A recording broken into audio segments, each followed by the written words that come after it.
read, so I don't know, it just got me really excited, so here we are. Today we're gonna be talking about books. Not recently at all, but the last video I did talking about books, which is gonna be here wherever the cards go, was a video intended for me to get out of a reading slump. So in that video I talk about my favorite, or some of my favorite books. I am still in said reading slump, although I'm reading. I'm just not, I don't know, winter has been hitting me, and I'm just always tired, and I don't know, I can't read in the morning, I can't read during the day because I'm at work, and then when it comes to the evening, I'm so tired that I just go to sleep, so.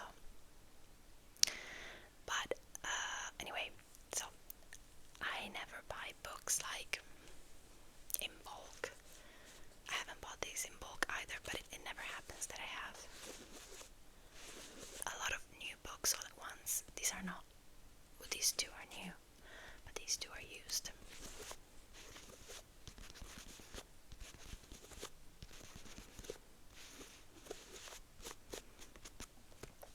And yeah, I am excited to talk about these books that I'm hopefully going to read in the near future. The first one that I'm going to be talking about, I'm like halfway through. But yeah, let's get ready to talk about some books. Maybe grab a hot drink of choice, maybe wrap yourself in a blanket, and I hope you're relaxed. And yeah.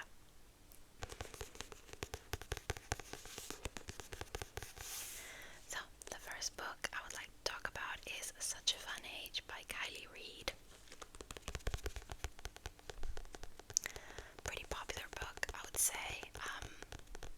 It's a book that I see often in charity shops.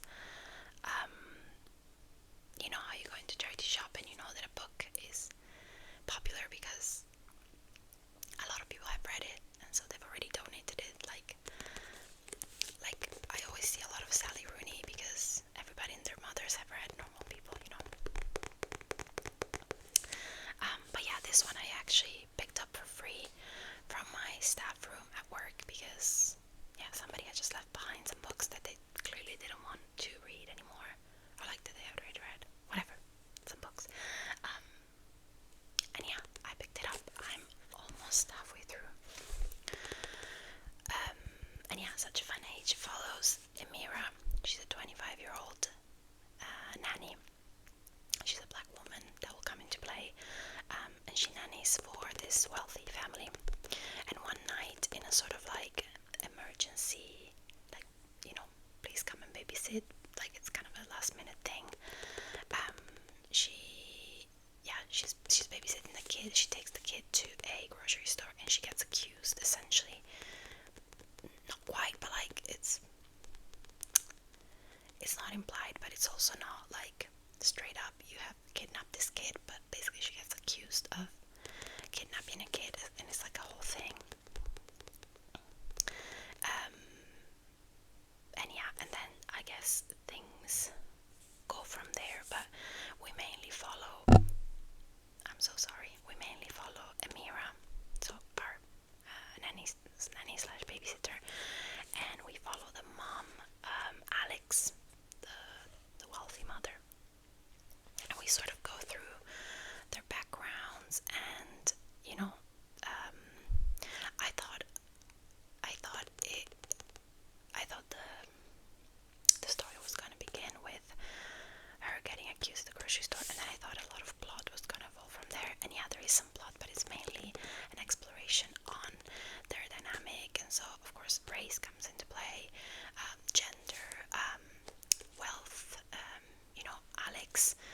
It's one of those books where more and more about the characters gets revealed as you go. So like at first you have a certain mental image of Alex, because she's wealthy and she does things a certain way, but then you also learn that her family sort of got money very quickly and very abruptly, and her life was sort of turned upside down from one day to another, from being sort of, I don't know, she was necessarily living in poverty, but she was maybe like, say, lower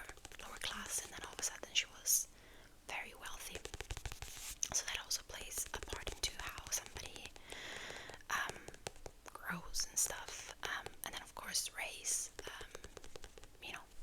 Amira being accused of kidnapping a white kid, and her dynamic with this guy she's seeing, and this guy is white but only sees black people, or like he's only surrounded by black people, and just like it's a very interesting exploration. And I also weirdly like that this is in the third person. I usually don't like third person novels. I don't know why. I would rather read a first person perspective, but the third person gives it almost like a wit and there's a lot of like sarcasm and a bit of, I guess, satire here and there. But yeah, so I'm enjoying this, but I'm just being slow because I don't know, my brain is slow these days. So this was the first book.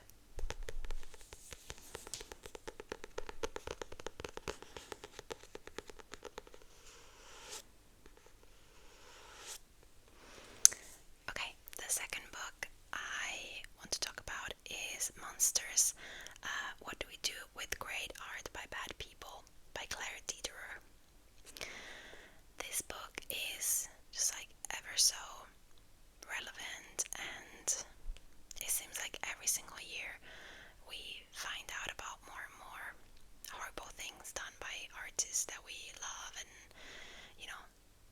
artists that we love, but most importantly, artists that have made art that has impacted our lives and that is relevant, etc. If you had asked me about this type of question, what do we do with great art by bad people, a few years ago, I would have been more cutthroat and said, well, then they go on a ban, like cancel, right?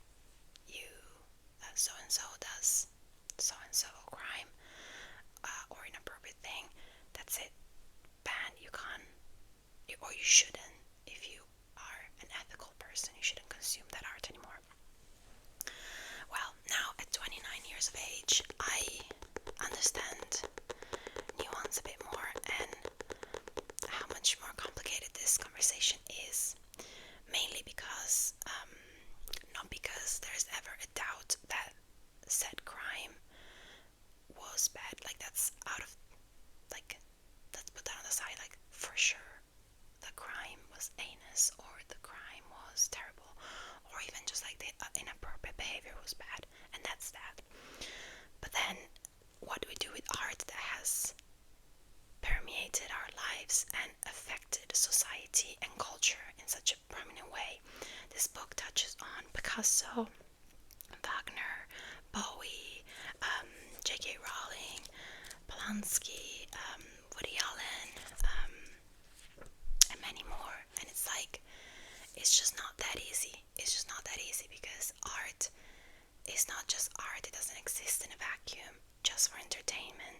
Like, think about Harry Potter and how many lives have been affected positively by Harry Potter, and how much community that has created. So yes, J.K. Rowling shouldn't be supported, but how do we go about consuming Harry Potter? And then even within this conversation are then some other artists within the same conversation, should some other artist art be cancelled fully? Or, I don't know, or even like, what do we do about artists that have died, that are long gone? What do we do? How do we also recontextualize certain stuff? And I don't know, it's really fascinating. I read a little bit of it just before I started Such a Fun Age. I said before that I'm not the biggest non-fiction fan, but if the topic interests me enough, and it's written in a very accessible way, which this one is, I will give it a go. So yeah, can't wait to properly read this, because this is something that I don't have answers for, and I also don't have a fully formed opinion because there's a lot of grey areas. So yeah, this was Monsters. Look at this cover, isn't that amazing? I've never seen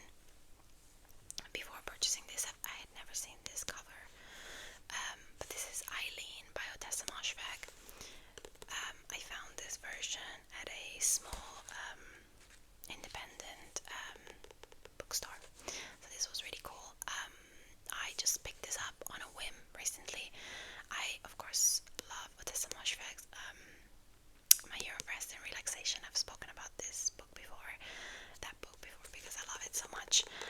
So I already kind of know that I'm gonna love at least the writing style. The internet says it's a novel about a young woman named Eileen, who is trapped in a cycle of caring for her abusive father, which I think is an alcoholic as well, and working at a juvenile prison. Trapped in an alcoholic father. She dreams of escaping to the big city. In the meantime, her nights and weekends are filled with shoplifting and cleaning up after her father's messes.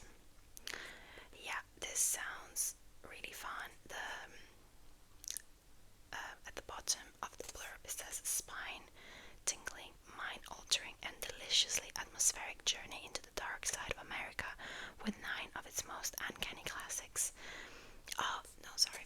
This was almost like a little blurb for these 9 novels that are part of this vintage American Gothic, line collection.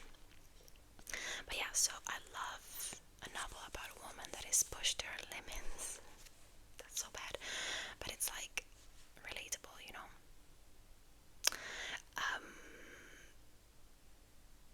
Yeah, what else can I say about this? Again, I don't know much about it. Oh, I know that it's set in December 64. So I thought, you know, if I managed to finish Such a Fun Age, maybe I should read this one next, just to keep up the wintry vibes. But yeah, this is all I gotta say about Eileen by Otessa Moshfegh.